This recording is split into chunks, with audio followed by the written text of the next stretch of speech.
Assalamualaikum warahmatullahi wabarakatuh. Selamat pagi. Apa kabar suara hati? Mudah-mudahan suara hati kita tetap meyakini bahwa Allah SWT menciptakan kebenaran dengan terpisah dengan kebatilan, dan Allah SWT menciptakan terpisah antara kemungkaran dan keadilan. Baik sahabat-sahabatku di kelas 12 IPA SMA Negeri 1 Ciruas, pada kesempatan kali ini hari Selasa 22 September 2020 kita akan mencoba mengevaluasi pembelajaran yang sebelumnya kita bahas sama-sama, yaitu tentang bab 1. Materinya adalah upaya perjuangan bangsa Indonesia menghadapi disintegrasi bangsa. Pada materi itu terdapat banyak pergolakan di bidang ideologi, baik itu oleh Partai Komunis Indonesia, ya, oleh beberapa partai politik yang berideologi agama, berideologi komunis dan sosialis. Nah, pada tahun 1959 sampai dengan 65, dengan menjadi dasar atau landasan kekuasaan Soekarno di era demokrasi terpimpin adalah setelah dekret Presiden 5 Juli 1959 menjadi sebuah kekuasaan yang terpusat di bawah tangan satu tangan Presiden Soekarno dan didukung penuh oleh TNI Angkatan Darat dan Partai Komunis Indonesia. Bicara tentang Partai Komunis Indonesia atau partai politik yang berideologi komunis menjadi sebuah peranan penting dalam kekuasaan era demokrasi terpimpin. Mengapa menjadi sangat penting peranannya partai politik yang berideologi komunis ini? Karena pertama, PKI mendapatkan mandat berdasarkan ketetapan Presiden nomor 7 1956 dan menjadi pemenang pemilu tahun 1955, menjadi sebuah kekuatan dalam persatuan politik, terutama berada dalam kekuasaan di era demokrasi terpimpin.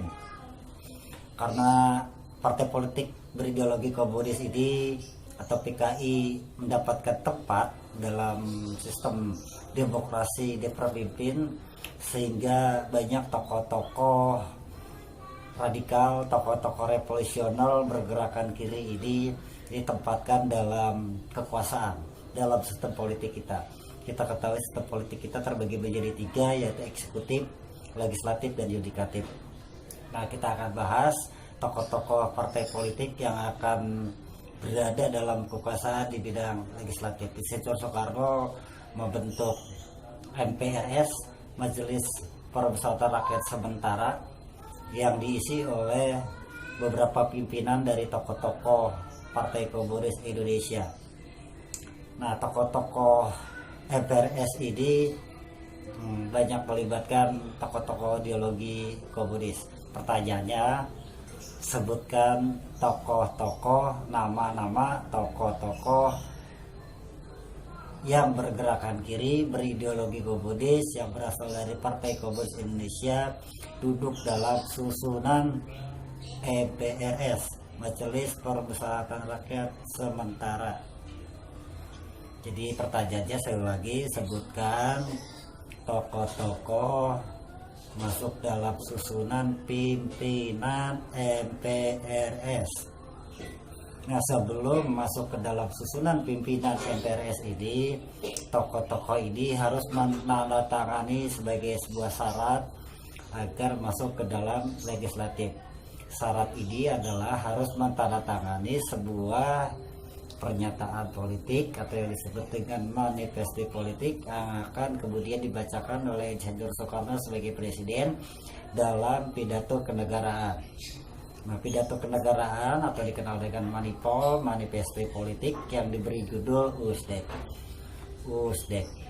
yang kemudian akan diturunkan kemudian menjadi garis-garis besar haluan negara sebagai pijakan landasan menjalankan pemerintahan demokrasi terpimpin. Pertanyaannya adalah, sebutkan kepanjangan USDEK. Ya, dari setiap kepanjangan itu diberi penjelasan.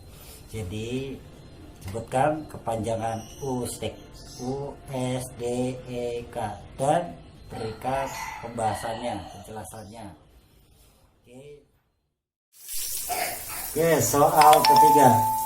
sejarah Indonesia telah menunjukkan benar-benar bahwa disintegrasi atau gejolak perpecahan bangsa Indonesia yang terjadi pada tahun 1948 sampai 1965 menjadi sebuah cermin ya untuk Anda dan kita semua sebagai bangsa Indonesia untuk tetap menjaga persatuan itu.